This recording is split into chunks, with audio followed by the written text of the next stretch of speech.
Today we are going to discuss about finding rank of the matrix using normal form or first canonical form. Today we are going to discuss about normal form or first canonical form. The use of this one is finding rank of the matrix. The final form of the matrix in normal form is IR 0 0 0. That means I is nothing but identity matrix and R stands for the order of the matrix. Either it is 3 or 2 or 4 also. Now here 0 0, that means 0 rows or 0 columns. Or another form is IR only 1 0 column or IR only 0 rows. Next, here in normal form we are going to use both row operations and column operations, whereas in echelon form you used only row operation. There we should not use column operations. Here we should use column operations to bring the given matrix into this IR00 form. Next, coming to the steps. First we have to bring the given matrix into echelon form. We already know we have to use only row operations and we have to use only principal diagonal elements. Next, we have to bring this echelon form into IR form by using only column operations. After that, rules. Here rules are same as echelon form rules. The first rule is you have to bring the 0 rows to the bottom of the matrix. If there are any 0 columns, you have to bring it to the side of the matrix. That means last column of the matrix. And next one is ascending order of zeros. That means the number of zeros before the leading element in a row must be less than number of zeros before the leading element in any row. That means if in second row the number of zeros are 2, in third row there must be 3 zeros before the leading element. Next, coming to the third one, that is the first element should be 1. If it is possible, you have to make it as 1. If it is not possible, then you can continue like that. Now coming to the today's problems. This is the given matrix. You have to find rank of the matrix using normal form. Now observe this one. Here it is only 1. Here it is only 2. We have to make it as 1 because it is possible C1 by 2. If we make C1 by 2, then we can make the first element as 1. So it is C1 by 2. If it is C1 by 2, then it is the first column will be 1, 2, 4, 4. And second column is as it is. Third column is also as it is.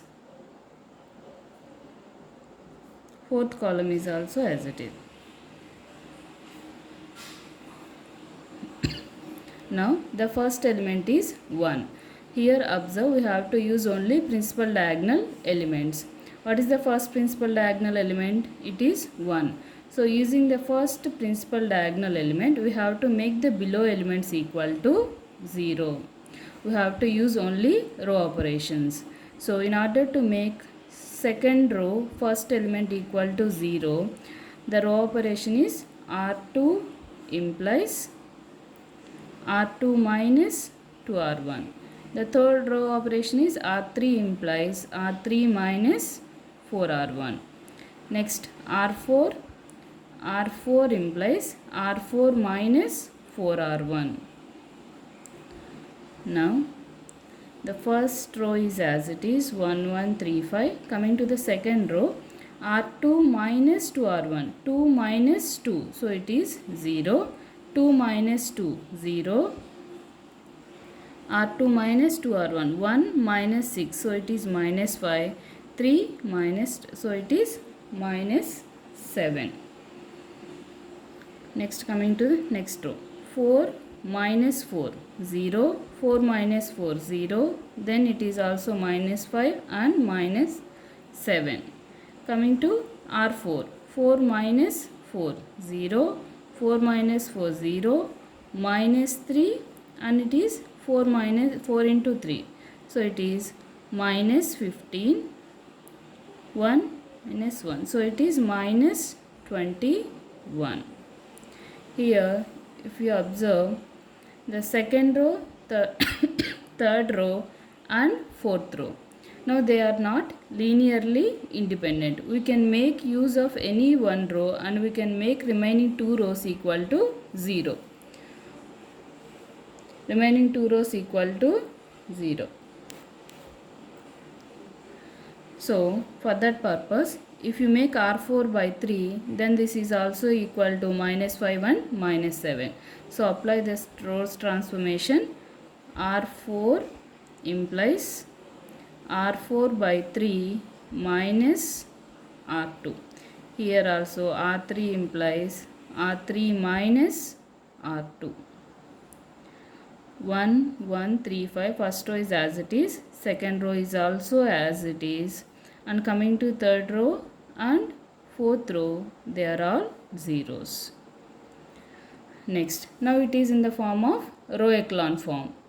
It is in the form of row echelon form, but coming to the normal form, we have to use the principal diagonal element and we have to make the adjacent elements equal to 0 by using only column operations. So we have to make C2 element equal to 0 using C1 element. So what could be the operation? C2 implies C2 minus C1. Because it is 1, C2 element is 1, we have to make this element equal to 0 by using C1. Similarly, C3 element using C1, we have to make it 0. Similarly, C4 also. So it is C2 minus C1, C3 implies C3 minus 3C1, C4 implies C4 minus 5C1. So first column is as it is. Coming to second column, 1 minus 1. So it is all zeros. Coming to the next one, it is 0, minus 5, 0, 0. This one, 0, minus 7, 0 and 0.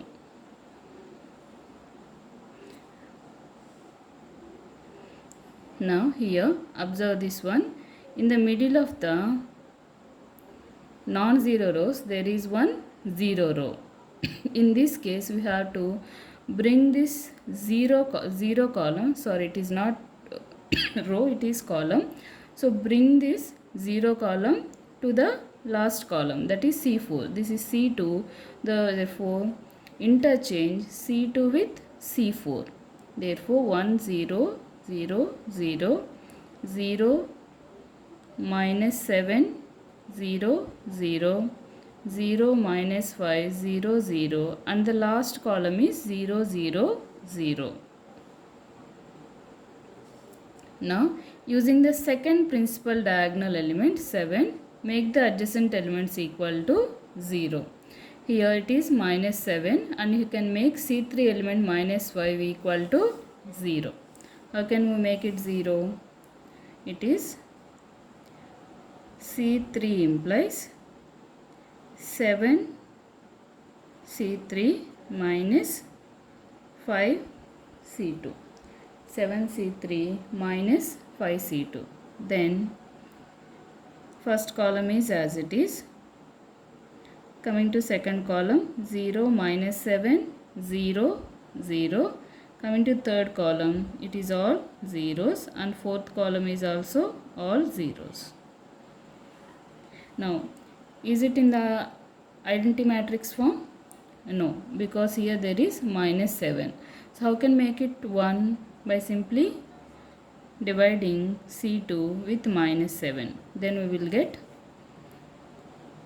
it is 0, 0, 0, 1, 0, 0 and all zeros. Now it is in the form of IR 0, 0, 0. So it is in the form of IR 0, 0, 0. So it is in the form of I2 0, 0. Therefore, rank of this matrix equal to 2. In this way, we can find out rank of the matrix using normal form. Once again, let me explain this one. here we have to use only row operations and column operations. First we have to bring the matrix into echelon form using row operations. After that we have to bring this echelon form matrix into IR form matrix using the column operations. The rules are as it is. First here we have to make the first principal diagonal element equal to 1 by dividing C1 by 2. Now the first principal diagonal element equal to 1. After that, using the first diagonal element, make the below elements equal to 0. So for that, apply the row operations. Now this is our final matrix. Here all these three rows are linearly dependent rows. So we can make these linearly dependent rows into linearly independent. That is, if three rows are identical, we can make any two rows equal to 0 using any one row. So using R2, we are making R3 and R4 rows equal to 0. Here in R4, it is minus 15 and minus 21. You can divide R4 by 3, then it is also minus 5 and minus 7. Then we can make these two rows equal to 0. After making it 0, coming to the, now it is in the row echelon form. After that, coming to the normal form, we have to use the principal diagonal elements again. Using the first principal diagonal element, make the adjacent elements equal to 0. After that, the column operations are C2 implies C2 minus C1. So after using these column transformations, we have got this all 0 columns in between the non-zero columns. So we have to make it we have to interchange C2 with C4 because all the 0 rows or 0 columns must be at bottom of the matrix. That is why interchange C2 with C4. After interchanging C2 with C4, now our second diagonal element is minus 7. So using minus 7, make minus 5 equal to 0. That is C3 column element equal to 0. After that, it is the matrix is all zeros, two rows and 2 columns are zeros, but here it is minus 7. So it is not in the form of identity matrix. So in order to bring it into identity matrix, then it is C2 by minus 7. If it is C2 by minus 7, then it is in the form of I2 0 0. Therefore rank of the matrix is 2 because this identity matrix rank is